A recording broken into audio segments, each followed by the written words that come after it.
ನಮಸ್ತೆ ಸ್ನೇಹಿತರೆ, ಇವತ್ತು ನಾವು ಪ್ರಥಮ BA ಕನ್ನಡ ಪ್ರಬಂಧ ಆಡಳಿತ ಕನ್ನಡದ ಪುಸ್ತಕದಲ್ಲಿ ದಿವಾನ ಕಾನೆ ಅಂದ ಚಂದವನ್ನು ನೋಡ್ತಾ ಇದ್ದೇವೆ. ಈಗಾಗಲೇ ನಾವು ಅಭ್ಯಾಸವನ್ನು ಆರಂಭಿಸಿದ್ದೇವೆ. ಪರೀಕ್ಷಾ ತಯಾರಿಯನ್ನು ಮಾಡಿಕೊಳ್ಳುವ ಪ್ರಬಂಧದ ವಸ್ತು, ಪ್ರಬಂಧದ ವಿಶ್ಲೇಷಣೆಯನ್ನು ಈಗಾಗಲೇ ನಾವು ಕಳೆದ ವಿಡಿಯೋದಲ್ಲಿ ತಿಳ್ಕೊಂಡಿದ್ದೇವೆ. ಪ್ರಬಂಧದ ಭಾಷೆಯನ್ನು ಕೂಡ ತಿಳ್ಕೊಂಡಿದ್ದೇವೆ. ಹಾಗೆಯೇ ಇವತ್ತು ನಾವು ದಿವಾನ ಕಾನೆಯ ಅಂದ ಚಂದದ ಸಾರಾಂಶವನ್ನು ತಿಳ್ಕೊಳ್ಳೋಣ. ವೆರಿ ಇಂಪಾರ್ಟೆಂಟ್ ಆಗಿರುವಂಥ ಪ್ರಶ್ನೆ, 10 ಅಂಕಕ್ಕೆ ಹಲವು ಬಾರಿ ಕೇಳಿರುವಂತಹ ಪ್ರಶ್ನೆ. ದಿವಾನ ಕಾನೆಯ ಅಂದಚಂದದ ಬಗ್ಗೆ ಬರೀಲಿಕ್ಕೆ ಹೇಳುವಂಥದ್ದು. ಈ ಒಂದು ವಿಡಿಯೋದಲ್ಲಿ ನಾವು ದಿವಾನ ಕಾನೆಯ ಅಂದಚಂದ ಪ್ರಬಂಧದ ಸಂಪೂರ್ಣ ಸಾರಾಂಶವನ್ನು ತಿಳಿತಾ ಹೋಗುವ. ದಿವಾನ ಕಾನೆಯ ಅಂದಚಂದ, ಅದರ ಹೆಸರೇ ಸೂಚಿಸುವಂತೆ ನಮಗೇನು ಗೊತ್ತಾಗ್ತದೆ ಅಂದರೆ, ದಿವಾನ ಕಾನೆ ಅಂದರೆ ನಾವು ಚಾವಡಿ ಅಂತ ಹೇಳ್ತೇವೆ. ದಿವಾನ ಕಾನೆ ಎಂಬುವಂಥದ್ದು ಮನೆಯ ಪಡಸಾಲೆ ಅಂತ ಹೇಳ್ತೇವೆ, ಚಾವಡಿ ಅಂತ ಹೇಳ್ತೇವೆ, ಅಥವಾ ಹಜಾರ ಅಂತ ಕರೀತಾರೆ. ಅಂದ ಎನ್ನುವುದು ಎರಡರ್ಥವನ್ನು ನೀಡುವಂಥದ್ದು, ರೀತಿ ಅಥವಾ ಬಗೆ. ಇನ್ನೊಂದು ಚಂದ ಎನ್ನುವ ಅರ್ಥವನ್ನು ಕೂಡ ಕೊಡ್ತದೆ. ಅಂದರೆ ದಿವಾನ ಕಾನೆಯ ಸೌಂದರ್ಯದ ರೀತಿ ನೀತಿಗಳನ್ನು ತಿಳಿಸಿಕೊಡುವಂಥದ್ದೇ ಈ ಪ್ರಬಂಧದಲ್ಲಿ ನಮಗೆ ನಿರೂಪಿತವಾಗಿರುವಂಥದ್ದು. ಲೇಖಕರು ಮನೆಯನ್ನು ಬಹಳ ಶ್ರಮಪಟ್ಟು ಕಟ್ಟಿದ್ದಾರೆ. ಬೀದಿಯ ಮತ್ತು ಮನೆಯ ಗಲಭೆಯಿಂದ ದೂರವಾಗಲೆಂದು ಅವರು ಏನು ಮಾಡ್ತಾರೆ, ಮಹಡಿಯ ಮೇಲೆ ಕಟ್ಟಿದ ಕೊಠಡಿ ಇವಕ್ಕೆಲ್ಲ ಹಣದ ವ್ಯಯ ಶ್ರಮವೇನೆಂಬುದನ್ನು ಅನುಭವ ಹಿನ್ನೆಲೆಯಲ್ಲಿ ವ್ಯಕ್ತಪಡಿಸ್ತಾರೆ.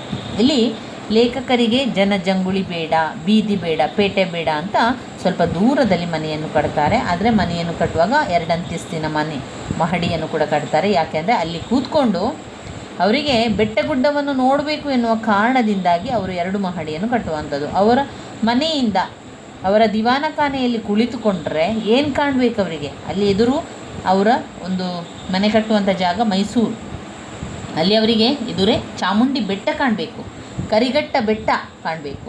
ಅಲ್ಲಿ ನದಿ, ಕೆರೆ, ಕೊಳಗಳೆಲ್ಲ ಹರಿತಾ ಇದೆ, ಅದೆಲ್ಲ ಅವರಿಗೆ ಕಾಣಬೇಕು. ಅವರ ದಿವಾನ ಕಾನೆಯಲ್ಲಿ ಕುಳಿತುಕೊಂಡ್ರೆ ಅವರಿಗೆ ತೋಟ, ಬೆಟ್ಟ, ಗುಡ್ಡ, ಹಳ್ಳ, ಕೊಳ್ಳ ಇದೆಲ್ಲ ಕೂಡ ಕಾಣುವ ರೀತಿಯಲ್ಲಿ ಅವರ ಆ ಮನೆಯನ್ನು ಕಟ್ತಾ ಹೋಗ್ತಾರೆ. ತುಂಬಾ ಪರಿಶ್ರಮದಿಂದ ಹಣ ವ್ಯಯ ಮಾಡಿ ಆ ಒಂದು ಶ್ರಮ ಅವರಿಗೆ ಗೊತ್ತಿರುವಂಥದ್ದು. ಆದ್ದರಿಂದ ಆ ಕಷ್ಟ ಅದನ್ನೆಲ್ಲ ಪಟ್ಟು ಅವರು ಆ ಒಂದು 2 ಮಹಡಿಯ ಕಟ್ಟಡವನ್ನು ಮನೆಯನ್ನು ಕಟ್ತಾರೆ. ಸಾಂಸಾರಿಕ ಬದುಕಿಗೆ ಒಂದು ಮನೆ ತುಂಬಾ ಅತ್ಯವಶ್ಯಕ. ಅದರಿಂದಾಗಿ ಸುಖ ಸಿಗುತ್ತದೆ ಎಂಬುದು ಲೇಖಕರ ಅಭಿಪ್ರಾಯ, ಜೊತೆಗೆ ಸರ್ವಸಾಮಾನ್ಯ. ಈಗ ಒಂದು ಮನೆ ಬೇಕು, ಪ್ರತಿಯೊಬ್ಬರು ಕೂಡ ಮೊದಲಿಗೆ ನಾವು ಬಯಸುವಂಥದ್ದೇನು, ನಮಗೆ ಒಂದು ಸ್ವಂತ ಮನೆ ಬೇಕು ಎನ್ನುವಂಥದ್ದು. ಒಮ್ಮೆ ಆ ಸ್ವಂತ ಮನೆ ಆಗಿಬಿಟ್ರೆ ನಮಗೆ ಖುಷಿ ಮತ್ತು ಯಾವಾಗಲೂ ಇರ್ತದೆ, ಸಂತೋಷ ಇರ್ತದೆ. ಆಮೇಲೆ ನಮಗೆ ಯಾವತ್ತೂ ನೆಮ್ಮದಿಯ ಬದುಕು ಸಿಗ್ತದೆ ಎನ್ನುವಂಥ ನಂಬಿಕೆ ನಮ್ಮದು. ಅದೇ ರೀತಿಯಲ್ಲಿ ಸರ್ವೇ ಸಾಮಾನ್ಯವಾಗಿ ಎಲ್ಲರಿಗೂ ಕೂಡ ಇರುವಂಥ ಬಯಕೆಯಂತೆ ಇಲ್ಲಿ ನಮ್ಮ ಲೇಖಕರಿಗೂ AN ಮೂರ್ತಿರಾವ್ ಅವರಿಗೂ ಕೂಡ ಒಂದು ಮನೆ ಕಟ್ಟಬೇಕು, ನನ್ನ ಸ್ವಂತ ಮನೆಯನ್ನು ಮಾಡಿಕೊಳ್ಬೇಕು, ಅದಾದಮೇಲೆ ನನಗೆ ಖಂಡಿತ ಕೂಡ ನೆಮ್ಮದಿ ಇರ್ತದೆ, ಖುಷಿ ಇರ್ತದೆ, ಸಂತೋಷನೇ ಇರ್ತದೆ ಅಂತ ಅವರು ಹೇಳ್ತಾ ಇದ್ರು. ಹಾಗೆ ಅದು ಕೂಡ ಸಾಮಾನ್ಯ ಆದಂಥ ವಿಚಾರ. ಎಲ್ಲರೂ ಕೂಡ ಅದನ್ನೇ ಬಯಸುವಂಥದ್ದು, ಸ್ವಂತ ಮನೆ ಬೇಕು, ಸ್ವಂತ ಮನೆ ಮಾಡೋದ್ರಿಂದ ನೆಮ್ಮದಿ, ಖುಷಿ ಸಿಗ್ತದೆ ಎನ್ನುವಂಥದ್ದು. ಅದೇ ರೀತಿ ಲೇಖಕರು ಕೂಡ ಇಲ್ಲಿ ಅದೇ ರೀತಿ ಭಾವಿಸ್ತಾರೆ. ಅಂದರೆ ಕೊನೆಯಲ್ಲಿ ಆಗುವಂಥದ್ದು ಬೇರೆ ಆಗಿರ್ತದೆ. ಇಲ್ಲಿ ತಮ್ಮ ಮನೆ ಮತ್ತು ಮನೆಯ ಹೊರಗಿನ ಸೌಂದರ್ಯವನ್ನು ಬಹಳ ಸೊಗಸಾಗಿ ಅವರು ಚಿತ್ರಿಸಿ ನಮಗೆ ಚಿತ್ರಣವನ್ನು ಕೊಡ್ತಾರೆ. ನೋಡಿ, ನಿಮಗೆ ಈ ಒಂದು ವಿಡಿಯೋವನ್ನು ನೋಡಿದ ತಕ್ಷಣ ಈಗ ದಿವಾನ ಕಾನೆಯ ಅಂದಚಂದದ ಸಂಪೂರ್ಣ ಸಾರಾಂಶವನ್ನು ಇಲ್ಲಿ ಕಲಿತಾ ಇರುವಂಥದ್ದು. ಒಮ್ಮೆ ನೀವು ಈ ಸಾರಾಂಶವನ್ನು ತಿಳ್ಕೊಂಡಾಗ ನಿಮಗೆ ಸಂಪೂರ್ಣ ಒಂದು ಕತೆ ನಿಮ್ಮ ಕಣ್ಣ ಮುಂದೆ ಬರಬೇಕು, ಆ ಚಿತ್ರಣ ನಿಮಗೆ ಕಾಣಬೇಕು. ಅದು ಹಾಗೇ ನಮಗೆ ನೆನಪಲ್ಲಿ ಉಳಿತದೆ. ಸರಿ, ಈಗ ಲೇಖಕರು ತಮ್ಮ ಮನೆಯ ಹೊರಗಿನ ಸೌಂದರ್ಯವನ್ನು ಬಹಳ ಸೊಗಸಾಗಿ ಚಿತ್ರಿಸಿದ್ದಾರೆ. ತಮಗೆ ಅನುಕೂಲವಾಗುವಂತಹ ರೀತಿಯಲ್ಲಿ ಕಟ್ಟಿರುವಂತಹ ಈ ಒಂದು ಮನೆ, ಅದರ ಸುತ್ತಮುತ್ತ ದೂರದಲ್ಲಿ ಕಂಗೊಳಿಸುವಂಥ ಚಾಮುಂಡಿ ಬೆಟ್ಟ ಇರ್ಬೋದು, ಕರಿಘಟ್ಟದ ಶ್ರೇಣಿ ಇರ್ಬೋದು, ಶಾಂತಮುದ್ರೆಯಿಂದ ನಿದ್ರಿಸುವ ಸಿಂಹದಂತೆ ಇರುವ ಹಿರೋಡೆಯ ಬೆಟ್ಟಗಳು, ಯದುಗಿರಿ, ತೆಂಗಿನ ತೋಟ, ನಾನಾ ವಿಧದ ಮರಗಳು, ಹಸುರಾದ ಹೊಲಗದ್ದೆಗಳು, ವಿಶಾಲವಾದ ಕಣಿವೆ ಇವೆಲ್ಲವೂ ಕೂಡ ನಮ್ಮ ಮನೆಯ ದೊಡ್ಡ ಬಾಗಿಲಿನಿಂದ ವೀಕ್ಷಿಸುತ್ತಿದ್ದಾರೆಂಬುದನ್ನು ವ್ಯಕ್ತಪಡಿಸಿದ್ದಾರೆ. ಅಂದರೆ ಲೇಖಕರ ಮನೆ ಇರುವ ಸ್ಥಳ ಮತ್ತು ಮನೆಯ ಸುತ್ತಮುತ್ತಲಿನ ಪ್ರಕೃತಿಯ ವಾತಾವರಣವನ್ನು ಮನಮೋಹಕವಾಗಿ ಚಿತ್ರಿಸಿದ್ದಾರೆ. ಲೇಖಕರು ತನ್ನ ಮನಸ್ಸನ್ನು ತುಂಬಿ ಹೃದಯವನ್ನಾಕ್ರಮಿಸಿರುವ ಕೊಠಡಿಗೆ ಈಗ ಪ್ರವೇಶವಿಲ್ಲವೆಂದು ವ್ಯಕ್ತಪಡಿಸಿದ್ದಾರೆ.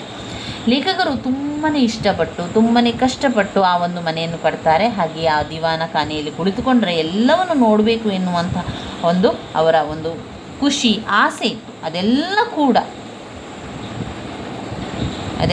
ಕೂಡ ಈಗ ಇಲ್ಲ, ಆ ಒಂದು ಆಸೆ ಇಲ್ಲ. ಯಾಕಂದರೆ ಆ ಕೊಠಡಿಗೆ ಈಗ ಪ್ರವೇಶವಿಲ್ಲವೆಂದು ಅವರು ವ್ಯಕ್ತಪಡಿಸ್ತಾರೆ.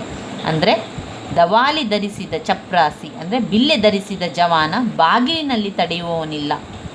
ಗೃಹಾದಿದೇವತೆ ಲಲಿತಾದೇವಿ ಬೀಗ ಮುದ್ರೆ ಮಾಡಿಲ್ಲ. ಕೊಠಡಿ ಅವ್ಯವಸ್ಥಿತವಾಗಿದೆ ಎಂದಲ್ಲ. ಈಗ ಅವ್ರು ಹೇಳ್ತಾ ಇದ್ದಾರೆ, ನಾನು ಅಷ್ಟು ಖುಷಿಯಿಂದ ಅಷ್ಟು ಇಷ್ಟಪಟ್ಟಂತಹ ದಿವಾನಖಾನೆಯಲ್ಲಿ ಕುಳಿತುಕೊಂಡು ನೋಡಬೇಕು ಅಂತ ಹೇಳಿ ಕಟ್ಟಿದಂಥ ದಿವಾನಖಾನೆಗೆ ಈಗ ನನಗೆ ಪ್ರವೇಶ ಇಲ್ಲ ಅಂತ ನಾನು ಹೇಳ್ತಾ ಇದ್ದೇನೆ ಅಂತ ಅವ್ರು ಲೇಖಕರು ಹೇಳೋದು. ನನಗೆ ಪ್ರವೇಶ ಇಲ್ಲ.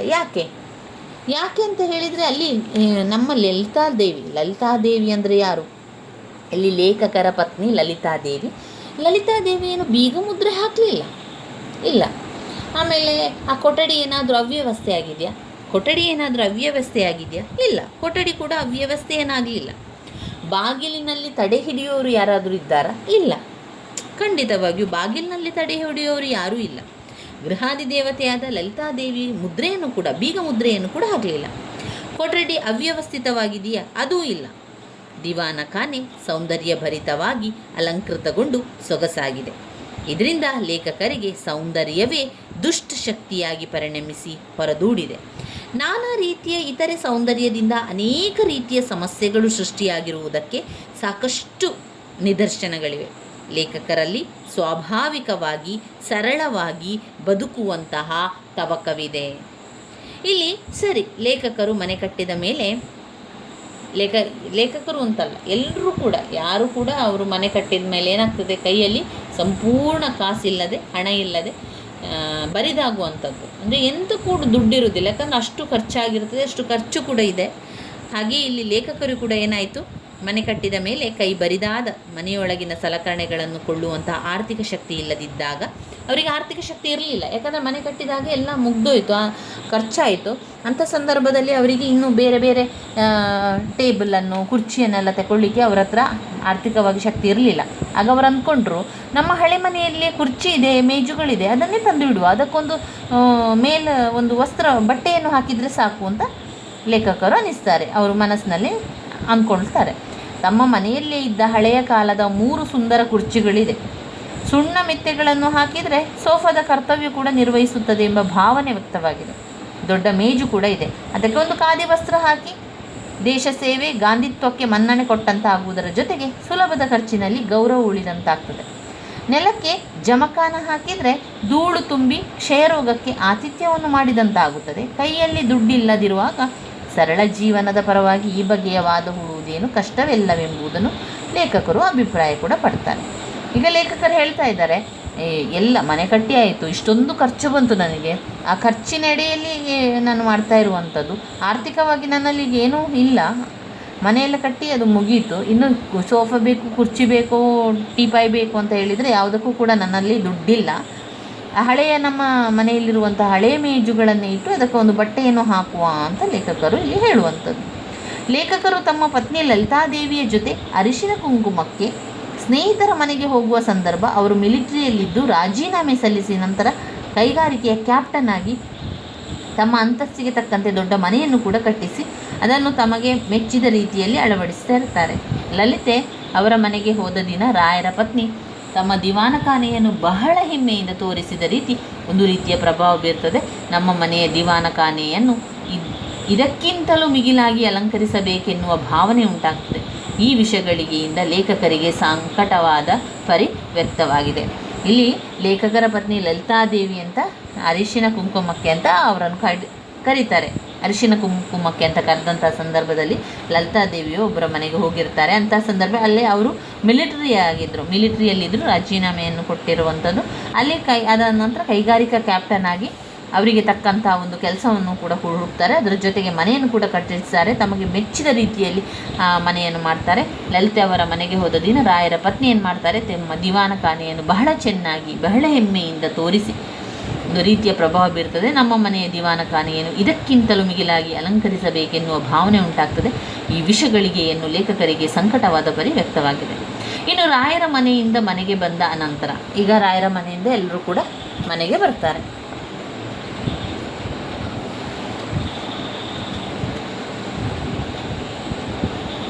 ರಾಯರ ಮನೆಯಿಂದ ಮನೆಗೆ ಬಂದ ಅನಂತರ ದಂಪತಿಗಳಲ್ಲಿ ಗಂಭೀರವಾದ ವಾಗ್ಯುದ್ಧ ಶುರುವಾಗ್ತದೆ. ನಮಗಿಂತ ಕಡಿಮೆ ವಿದ್ಯಾಭ್ಯಾಸ ಮತ್ತು ವೇತನವಿರುವವರೇ ಅಷ್ಟೊಂದು ಚಂದವಾದ ದಿವಾನಖಾನೆಯನ್ನು ಸಜ್ಜುಗೊಳಿಸಿದ್ದಾರೆ. ಆದರೆ ನಮ್ಮ ಮನೆಯಲ್ಲಿ ಹಳೆಯ ಕಾಲದ ಕುರ್ಚಿ ಮೇಜುಗಳು ಮಾತ್ರ ಇವೆ. ಈ ದೊಡ್ಡದಾದ ಮನೆ ಕಟ್ಟಿ ಪ್ರಯೋಜನವೇನು ಎಂದು ಪ್ರಶ್ನಿಸುವ ಪತ್ನಿಯಲ್ಲಿ ಪ್ರಸ್ತುತ ಆಧುನಿಕ ಕಾಲಕ್ಕೆ ಹೊಂದಿಕೊಳ್ಳುವಂಥ ಆಕರ್ಷಣೀಯ ಭಾವ ಇದೆ. ಲೇಖಕರು ಪತ್ನಿಯ ಮಾತಿನಲ್ಲಿ ಸತ್ಯವಿದೆ, ಅರ್ಥವಿದೆ ಎಂದರಿತು ಇನ್ನೂ ಮುಂದಾದರೂ ಶೃಂಗಾರದ ಕಡೆಗೆ ಗಮನ ಕೊಡಲೇಬೇಕೆಂದು ನಿಶ್ಚಯಿಸುವುದು ಕಂಡುಬರ್ತದೆ. ಲೇಖಕರು ಸುಮಾರು 5 ದಶಕಗಳ ಹಿಂದೆ ಬರೆದ ಪ್ರಬಂಧ. ಆಗ ಅವರು 300 ರೂಪಾಯಿ ಸಂಬಳವನ್ನು ಪಡೆಯುತ್ತಿದ್ದರು. ಅದು ಅವತ್ತಿನ ದಿನಕ್ಕೆ ಬಹುದೊಡ್ಡ ಮೊತ್ತವೇ ಆಗಿತ್ತು. ಗೋಡೆಗಳು ಸುಣ್ಣ ಹೊಡೆದದ್ದಕ್ಕಂತೂ ಹೊರತು ಬೇರೆ ಯಾವ ಉಪಚಾರ ಕೂಡ ಕಂಡಿರಲಿಲ್ಲ. ಗುಮಾಸ್ತರ ಮನೆಯಲ್ಲಿ ಸುಣ್ಣ ಹೊಡಿತಾರೆಂಬ ಮೇಲೆ ನನ್ನ ಹೊಣೆಗಾರಿಕೆ ಏನಾಯಿತು? ಪ್ರಶ್ನಿತವಾಗಿ ಸುಣ್ಣವನ್ನು ಉಜ್ಜಿಸಿ ಕಾಲ್ಕೇರಿಯಂ ಹಾಕಿಸುವ ಯೋಜನೆ ಕೂಡ ಮಾಡ್ತಾರೆ. ಇದಕ್ಕೆ ಕಾರಣ ಸಿಂಧು ಪತ್ರಿಕೆಯ ಗೃಹಶೃಂಗಾರ ಭಾಗದಲ್ಲಿ ಯಾರೋ ಮಹಿಳೆ ಅಥವಾ ಮಹಿಳೆಯ ಹೆಸರಿಟ್ಟುಕೊಂಡ ಮಹನೀಯ ದಿವಾನಖಾನೆಯ ಸೌಂದರ್ಯ ಅಲಂಕಾರದ ಬಗ್ಗೆ ವರ್ಣಿಸಿದ್ದ. ಸಮುದ್ರದ ಹಸುರಿನ ಬಣ್ಣ ಕಣ್ಣಿಗೆ ಬಹಳ ಒಳ್ಳೆಯದೆಂದು ತಿಳಿಸಲಾಗಿತ್ತು. ಆತನ ಅಭಿಪ್ರಾಯಕ್ಕೆ ತಲೆದೂಗಿ ಅದೇ ಬಣ್ಣದ ಕಾಲ್ಕೇರಿಯಂ ತರಿಸಿ ಹಾಕಿಸಿದ್ದಾಯಿತು. ಸುಣ್ಣದ ಖರ್ಚಿಗಿಂತ 8ರಷ್ಟು ಖರ್ಚಾಯಿತು. ಹಾಗೆಯೇ 10 ವರ್ಷ ಬಾಳಿಕೆ ಬರುವ ಸಾಧ್ಯತೆ ಇದೆ ಎಂದು ಸಿಂಧು ಪತ್ರಿಕೆಯ ಭರವಸೆಯಾಯಿತು. ಸೋಫಾ, ಕುರ್ಚಿ, ಟೀಪಾಯಿ ಕಂಚಿನಲ್ಲಿ ಕುಸರಿ ಕೆತ್ತನೆ ಅಲಂಕರಿಸಿದ್ರು. ಬೀಟೆಯ ಮರದ ಕಾಲುಮಣೆ, ಅದರ ಮೇಲೆ ರೇಡಿಯೋ ಯಂತ್ರ, ಅದರ ಪಕ್ಕ ಬೀಟೆ ಮರದ ಕುರ್ಚಿ ಇಟ್ಟದ್ದಾಯಿತು. ಇವೆಲ್ಲ ಸಮವಸ್ತ್ರ ಧರಿಸಿದಂತೆ ಒಂದೇ ಬಣ್ಣದ, ಅಂದರೆ ಬೀಟೆ ಮರದ ಫರ್ನಿಚರ್ಗಳೇ ಆಗಬೇಕೆಂದು ಸಿಂಧು ಪತ್ರಿಕೆಯ ಅಭಿಪ್ರಾಯವಾಗಿತ್ತು. ನವ ನಾಗರಿಕತೆಯ ದಾಳಿಗೆ ಸಿಲುಕಿ ಹಳೆಯ ಕುರ್ಚಿಗಳು, ಮೇಜುಗಳು ಸೇರಿ ಕಿಟಕಿ, ಬಾಗಿಲು, ಪರದೆ, ಸೋಫಾ, ಕುರ್ಚಿ, ಟೀಪಾಯಿಗಳಿಗೆ ಉಡುಪು, ಇವುಗಳನ್ನೆಲ್ಲ ಕೂಡ ಮಾಡಲಾಯಿತು. ರಾಯರ ಮನೆಯ ದಿವಾನಖಾನೆ ಮತ್ತು ಸಿಂಧು ಪತ್ರಿಕೆಯಲ್ಲಿ ಪ್ರಕಟವಾದ ಲೇಖಕರ ಪ್ರಭಾವದಿಂದ ಅಂದಚಂದವಾದ ದಿವಾನಖಾನೆಯನ್ನು ಪತ್ನಿ ಅಲಂಕರಿಸುತ್ತಾರೆ. ಎಲ್ಲಕ್ಕಿಂತ ಮಿಗಿಲಾಗಿ ಇಲ್ಲಿ ಆಧುನಿಕ ಕಾಲಮಾನಕ್ಕನುಗುಣವಾಗಿ ಬದುಕುವ ಪ್ರತಿಷ್ಠೆ ಇಲ್ಲಿ ಪ್ರತಿಬಿಂಬಿತವಾಗಿದೆ.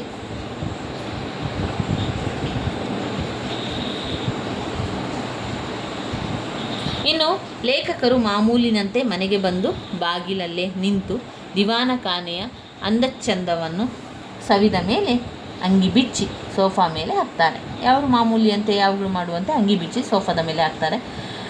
ಜೋಡನ್ನು ಕಳೆಯುವುದರಲ್ಲಿದ್ದರು. ಅವರು ಸೋಫಾದ ಮೇಲೆ ಹಾಕಿ ಒಂದು ಚಪ್ಪಲನ್ನು ತೆಗೆಯುವ ಇದರಲ್ಲಿದ್ದರು. ಅಷ್ಟರಲ್ಲಿ ಪತ್ನಿ ಚೇಳು ಕಡಿದವಳಂತೆ ತೀರ್ತಾಳೆ. ಅಂದರೆ ಬಟ್ಟೆ, ಜೋಡು, ಪುಸ್ತಕ ಇತ್ಯಾದಿ ವಸ್ತುಗಳನ್ನಿಡುವುದಕ್ಕೆ ಪ್ರತ್ಯೇಕವಾದ ಸ್ಥಳವನ್ನು ನಿಗದಿ ಮಾಡಲಾಗಿತ್ತು. ಅದರಿಂದ ಏನಾಯಿತು,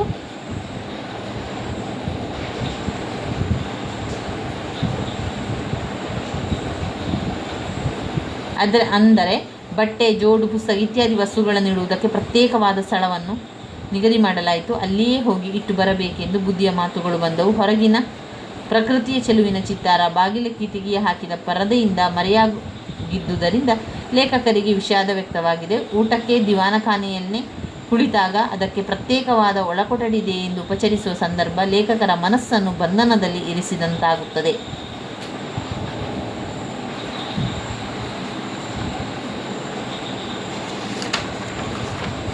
ಇನ್ನೇನಾಯಿತು ಇಷ್ಟೆಲ್ಲ ಆದಾಗ?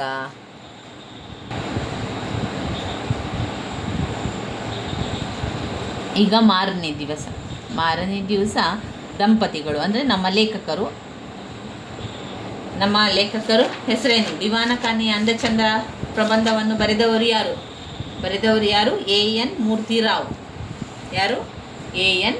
ಮೂರ್ತಿರಾವ್ ಅವರು ಬರೆದಿರುವಂಥವ್ರು. ಇನ್ನು ಮಾರನೇ ದಿನ ಇಬ್ಬರು ದಂಪತಿಗಳು, ನಮ್ಮ ಲೇಖಕರು ಮತ್ತು ಅವರ ಪತ್ನಿ ಸೋಫಾದ ಮೇಲೆ ಕುಳಿತು ಮಾತನಾಡ್ತಾ ಇದ್ರು. ಆಗ ರಾಮು ಹೊರಗಿನಿಂದ ಆಟವಾಡಿ ಕೂಗು ಹಾಕುತ್ತಾ ಮೆಟ್ಟಿಲು ಹತ್ತಿ ಬಂದು ಸೀದಾ ಕೊಠಡಿಗೆ ಬಂದವನೇ ಕುರ್ಚಿಯ ಮೇಲೆ ಹತ್ತಿ, ಸೋಫಾದ ಮೇಲೆ ಹತ್ತಿ ಅದರ ಕೈ ಹಿಡಿದುಕೊಂಡು ಕುಣಿಯಲಾರಂಭಿಸ್ತಾನೆ.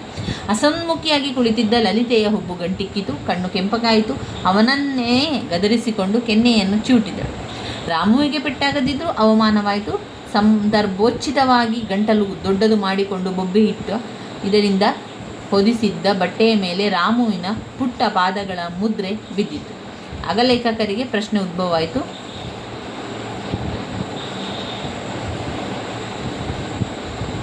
ಕುರ್ಚಿಯೋ ಮಗುವೋ ಯಾವುದು ಹೆಚ್ಚು? ಲಲಿತೆ ಮಾಡಿದ್ದು ತಪ್ಪಲ್ಲ, ಆದರೆ ಚೊಕ್ಕಟವಾಗಿರುವುದನ್ನು ಮಕ್ಕಳಿಗೆ ಕಲಿಸಬೇಕು. ಮಕ್ಕಳು ನೋಡಿ ಕೇಳಿ ಕಲಿಯುವ ಸ್ವಭಾವ. ಆದರೂ ಕೂಡ ಮಗುವಿನ ಪಾದವನ್ನು ಚಿತ್ರವನ್ನು ತೆಗೆದು ಲೇಖಕರಿಗೆ ಸಂತೋಷವಾಗುತ್ತದೆ. ಆದರೆ ಪತ್ನಿ ಎಲ್ಲಕ್ಕಿಂತ ಮಿಗಿಲಾಗಿ ದಿವಾನಖಾನೆಯ ಅಂದಚಂದ ಮುಖ್ಯವಾದುದೆಂದು ಇಲ್ಲಿ ಮನನವಾಗ್ತದೆ. ಅಂದಿನಿಂದ ದಿವಾನಖಾನೆಯ ರಕ್ಷಣೆ ಇನ್ನೂ ಹೆಚ್ಚಿನ ಭರದಿಂದ ಸಾಗುತ್ತದೆ. ನೇರವಾಗಿ ದಿವಾನಖಾನೆಗೆ ಪ್ರವೇಶ ಇಲ್ಲ. 2 ಕೊಠಡಿಯನ್ನು ಸುತ್ತಿ ಬರಬೇಕು. ಇಷ್ಟದಂತೆ ಕುಳಿತುಕೊಳ್ಳುವಂತಿಲ್ಲ, ಹೊರಗುವಂತಿಲ್ಲ. ರಾಮುವನ್ನಂತೂ ದಿವಾನಖಾನೆಯಿಂದ ಗಡೀಪಾರು ಮಾಡಬೇಕಾಯಿತು. ಯಾವುದಾದರೂ ವಸ್ತು ಬೇಕಾದರೆ ಆಯಾಯ ಕೊಠಡಿಗೆ ಹೋಗಬೇಕಾಯಿತು. ಇದರಿಂದಾಗಿ ಒಂದು ಬಗೆಯ ವ್ಯಾಯಾಮ, ದೇಹಾರೋಗ್ಯಕ್ಕೆ ಒಳ್ಳೆಯದೆಂದು ವಸ್ತುಗಳು ಕೈಗೆ ಸಿಗುವಂತೆ ಅಕ್ಕಪಕ್ಕದಲ್ಲಿವೆ. ಆದರೆ ಅಲ್ಲಿ ಈ ಸ್ವಾತಂತ್ರ್ಯವಿಲ್ಲವೆನ್ನೋ ವಿಷಾದ.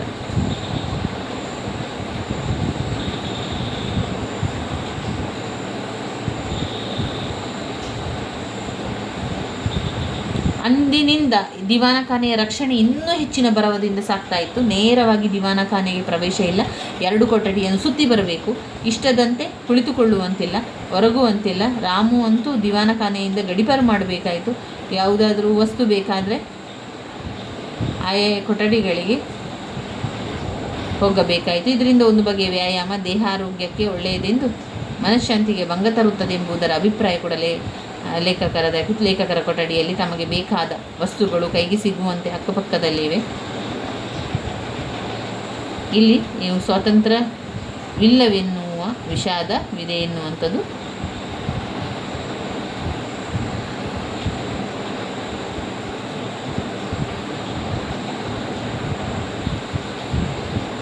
ಪಾಶ್ಚಾತ್ಯ ಪದ್ಧತಿಯಲ್ಲಿ ಪ್ರತಿಷ್ಠಿತವಾಗಿ ಬದುಕುವ ಸ್ನೇಹಿತರು ಲೇಖಕರಿಲ್ಲ. ಸರಳ ಬದುಕನ್ನು ಇಷ್ಟಪಡುವ ಸ್ನೇಹಿತರಿದ್ದರು. ಕಾರಾಗೃಹದಂತಹ ಬದುಕು ಇವರಿಗೆ ಬೇಡವಾಗಿತ್ತು.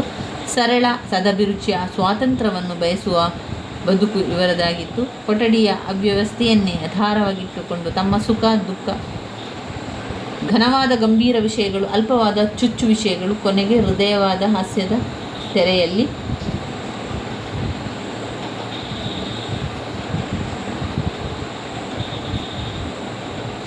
ಇನ್ನು ಪಾಶ್ಚಾತ್ಯ ಪದ್ಧತಿಯಲ್ಲಿ ಏನು? ಪಾಶ್ಚಾತ್ಯ ಪದ್ಧತಿ ಅಂದರೆ ಫಾರಿನ್ ಕಂಟ್ರೀಸಲ್ಲಿ ಏನಾಗ್ತದೆ ಅಂತ ಕೇಳಿದರು. ಅಲ್ಲಿ ಏನಾಯಿತು ಅಂತ ಹೇಳಿದರೆ, ಈಗ ಪಾಶ್ಚಾತ್ಯ ಪದ್ಧತಿಯಲ್ಲಿ ಪ್ರತಿಷ್ಠಿತವಾಗಿ ಬದುಕುವ ಸ್ನೇಹಿತರು ಲೇಖಕರಿಗೆ ಇರಲಿಲ್ಲ. ಆದರೆ ಸರಳ ಬದುಕನ್ನು ಇಷ್ಟಪಡುವಂಥ ಸ್ನೇಹಿತರು ಎಷ್ಟು ಜನ ಕೂಡ ಇದ್ದರು. ಅಂದರೆ ಕಾರಾಗೃಹದಂತೆ ಬದುಕು ಈಗ ಲೇಖಕರಿಗೆ ಅನಿಸ್ತದೆ. ನನಗೆ ದಿವಾನಖಾನೆಗೆ ಹೋಗ್ಲಿಕ್ಕೆ ಕೂಡ ಅವಳು ಬಿಡ್ತಾ ಇಲ್ಲ. ಅಂದರೆ ಅದೊಂದು ರೀತಿಯ ಜೈಲು ಶಿಕ್ಷೆ ಅನುಭವ ಆಗ್ತಾ ಇದೆ ಅವರಿಗೆ. ಕಾರಾಗೃಹದಂತಹ ಬದುಕು ಅವರಿಗೆ ಬೇಡ. ಸರಳ ಸದಭಿರುಚಿಯ ಸ್ವಾತಂತ್ರ್ಯವನ್ನು ಬಯಸುವ ಬದುಕು ಇವರದಾಗಿತ್ತು. ಕೊಠಡಿಯ ಅವ್ಯವಸ್ಥೆಯನ್ನೇ ಆಧಾರವಾಗಿಟ್ಟುಕೊಂಡು ತಮ್ಮ ಸುಖ ಕಷ್ಟ ದುಃಖ, ಘನವಾದ ಗಂಭೀರ ವಿಷಯಗಳು, ಅಲ್ಪವಾದ ತುಚ್ಛ ವಿಷಯಗಳು, ಕೊನೆಗೆ ಮೃದುವಾದ ಹಾಸ್ಯದ ರೇಖೆಯಲ್ಲಿ ತನ್ನ ಬೀಭತ್ಸವನ್ನು ಅಡಗಿಸಿ ಸೂಕ್ಷ್ಮವಾಗಿ ಆಡಿ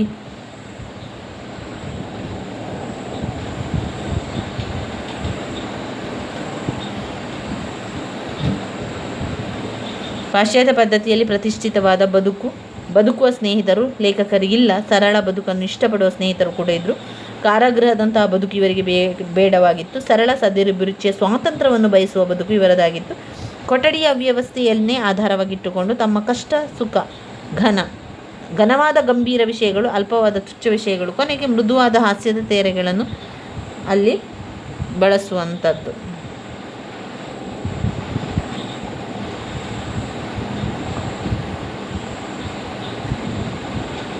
ಇನ್ನು ದಿವಾನಖಾನೆಯಲ್ಲಿ ಮನೆಯವರು ಆಪ್ತ ಮಿತ್ರರು ಆಗಿರಲಿ, ಹೊರಗಿನವರು ಬಂದು ಸ್ವಲ್ಪ ಕಾಲ ಅಲ್ಲಿ ಕುಳಿತರೆ ಅವರ ಮನಸ್ಸಿನಲ್ಲಿ ಭಯ ಹುಟ್ಟುತ್ತದೆ. ಯಾಕಂದರೆ ಅವರಲ್ಲಿ ಸಿಗರೇಟ್ ಸೇದುವವರು, ಆಮೇಲೆ ನಶ್ಯ ಹಾಕುವ ಚಟವಿದ್ದವರಿಗೆ ಕೊಠಡಿಯ ಅಂದಚಂದವೆಲ್ಲ ಕೆಟ್ಟು ಹೋಗುತ್ತದೆ ಎಂಬ ಭಯ ದೊರೆಯುತ್ತಿರುತ್ತದೆ. ಅಂದರೆ ಮೊದಲಿನ ಅವ್ಯವಸ್ಥೆಯಾದ ಕೊಠಡಿಯಾಗಿದ್ದರೆ ಸ್ವತಂತ್ರವಾಗಿ ನಿಸ್ಸಂಕೋಚವಾಗಿ ಐಷಾರಾಮದಲ್ಲಿ ಎಂದು ಭಾವನೆ ಉಳಿಯುತ್ತಿತ್ತು. ಲೇಖಕರು ತಮ್ಮ ಮನೆಯ ದಿವಾನಖಾನೆಯ ಬಗ್ಗೆ ಡ್ಯಾಶ್ ವ್ಯಕ್ತಪಡಿಸಿದರು.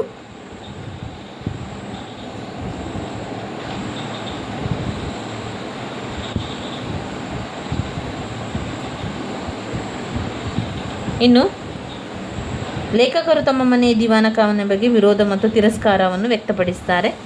ಒಮ್ಮೆ ಒಮ್ಮೆ ಸಾಹಸದಿಂದ ಧುಮುಕಿ ಮತ್ತೊಮ್ಮೆ ಒಲುಮೆಯಿಂದ ಸರಸವಾಡಿ, ಒಮ್ಮೆ ಕೋಪದಿಂದ ಗರ್ಜಿಸಿ ಮತ್ತೊಮ್ಮೆ ಮಂಜುಳವಾಗಿ ಹಾಡಿಕೊಂಡು ಹರಿಯಬೇಕಾದ ಜೀವನ ವಾಹಿನಿ ಇಲ್ಲಿ ಮಾತ್ರ ನಿಶ್ಚಲವಾಗಿ ನಿಂತು ಹೋಗಿದೆ ಎಂಬ ವಿಷಾದವಿದೆ. ತನ್ನ ಮಗ ರಾಮು ಬೀದಿಯ ಧೂಳಿನಿಂದ ಮಸಕ್ಕಾಗಿದ್ದರೂ ಸಂತೋಷದ ದುಃಖದಿಂದ ಒಳಗೆ ನುಗ್ಗುತ್ತಾನೆ. ಪುಟ್ಟ ಪುಟ್ಟ ಹೆಜ್ಜೆ ಇಟ್ಟು ಲೇಖಕರ ಮೈ ಮೇಲೆ ಬೀಳುತ್ತಾನೆ. ಬಟ್ಟೆಗಳು ಕೊಳೆಯಾಗುತ್ತದೆ ಎಂಬ ಎಣಿಕೆ ಅವನಿಗೂ ಇಲ್ಲ, ನನಗೂ ಇಲ್ಲ. ಮಗುವಿನ ನಡೆನುಡಿ ಅವಭಾವದಿಂದ ದಿವ್ಯ ಸೌಂದರ್ಯವನ್ನು ಉತ್ಪನ್ನವಾಗ್ತದೆ. ದಿವಾನಖಾನೆಯಿಂದ ಅಲ್ಲವೆಂದು ವ್ಯಂಗ್ಯವಾದ ಅಭಿಪ್ರಾಯ ಪ್ರತಿಬಿಂಬಿತವಾಗಿದೆ. ಇನ್ನು ಲೇಖಕರಿಗೆ ಪ್ರಿಯವಾದ ವಾಸಗೃಹದಲ್ಲಿ ಚಂಚಲತೆ ಬೇಕು, ವೈವಿಧ್ಯದ ಮೇಳವಿರಬೇಕು, ಜೀವನದ ಏರುಪೇರುಗಳಿರಬೇಕು, ಓರೆಕೋರೆಗಳಿಗೂ ತುಂಬಿರಬೇಕು. ಇಲ್ಲಿ ಲೇಖಕರಿಗೆ ಪ್ರಿಯವಾದ ವಾಸಗೃಹದಲ್ಲಿ ಚಂಚಲತೆ ಬೇಕು, ವೈವಿಧ್ಯಮಯ ಮೇಳವಿರಬೇಕು, ಜೀವನದ ಏರುಪೇರುಗಳು ಓರೆಕೋರೆಗಳು ತುಂಬಿರಬೇಕು. ಲಲಿತೆಯಿಂದ ಕಳಚಿ ಬಿದ್ದ ಹೂವು ಅವಳ ಕಣ್ಣಿನಿಂದ ಕಂಬನಿಯೊಂದು ಹಾಳೆಯ ಅಕ್ಷರಗಳ ಮೇಲೆ ಬಿದ್ದು ಅಳಿಸಿ ಹೋಗಿದೆ. ಹಣೆಯಿಂದ ಕುಂಕುಮ ಉದುರಿದೆ, ಕರವಸ್ತ್ರದಿಂದ ಅದನ್ನು ಗುಡಿಸಲಾರೆ.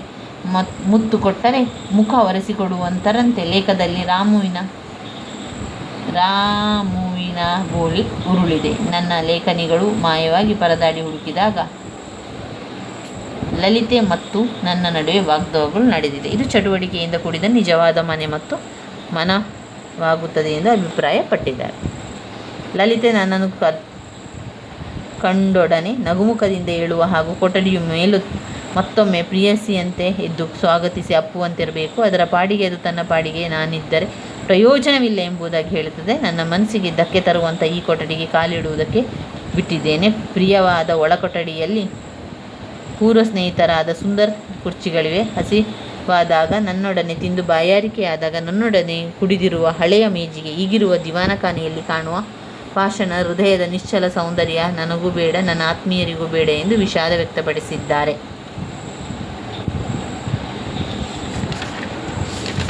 ಇನ್ನು ಬರುವಂತಹ ಮುಂದಿನ ಒಂದು ಪದ್ಯ ತುಂಬಾ ಮುಖ್ಯವಾಗಿರುವಂತಹ ಮತ್ತೊಂದು ಪದ್ಯ ಅಂತ ಹೇಳಿದರೆ ನಿದ್ರಾಭ್ಯಾಸ. ರಾಕು ಅವರು ಬರೆದು R.V. ಕುಲಕರ್ಣಿ ಅವರು ಬರೆದಿರುವಂಥ ಈ ಒಂದು ಪ್ರಬಂಧದ ಹೆಸರು ನಿದ್ರಾಭ್ಯಾಸ. ಅದನ್ನು ನಾವು ಮುಂದಿನ ವಿಡಿಯೋದಲ್ಲಿ ತಿಳ್ಕೊಳ್ಳೋ ಸ್ನೇಹಿತರೆ. ಇವಾಗ ನಾವು ಇದರಲ್ಲಿ ಎಲ್ಲವೂ ಕೂಡ ಕಲಿತುಕೊಂಡೆವು. ಸಂಪೂರ್ಣ ಕವಿ ಪರಿಚಯ, ಪ್ರಬಂಧ ವಸ್ತು, ಪ್ರಬಂಧದ ವಿಶ್ಲೇಷಣೆ, ಅದಾದಮೇಲೆ ಪ್ರಬಂಧದ ಸಾರಾಂಶ ಇದೆಲ್ಲ ನಾವು ಇದರಲ್ಲಿ ಓದ್ಕೊಂಡೆವು. ಮುಂದಿನ ವಿಡಿಯೋದಲ್ಲಿ ನಾವು ಇನ್ನಷ್ಟು ವಿಚಾರಗಳನ್ನು ತಿಳ್ಕೊಳ್ತಾ ಹೋಗುವ. ಇನ್ನು ಬರುವಂಥ ನಿದ್ರಾಭ್ಯಾಸ ಮುಂದಿನ ವಿಡಿಯೋದಲ್ಲಿ ಅದರ ಬಗ್ಗೆ ನಾವು ತಿಳ್ಕೊಳ್ಳೋ ಸ್ನೇಹಿತರೆ. ನನ್ನ ವೀಡಿಯೋಸ್ ಎಲ್ಲ ನಿಮಗೆ ಇಷ್ಟ ಆಗಿದ್ದರೆ ಲೈಕ್ ಕೊಡಿ, ಶೇರ್ ಮಾಡಿ, ಸಬ್ಸ್ಕ್ರೈಬ್ ಮಾಡಲಿಕ್ಕೆ ಮರಿಬೇಡಿ. ಧನ್ಯವಾದಗಳು.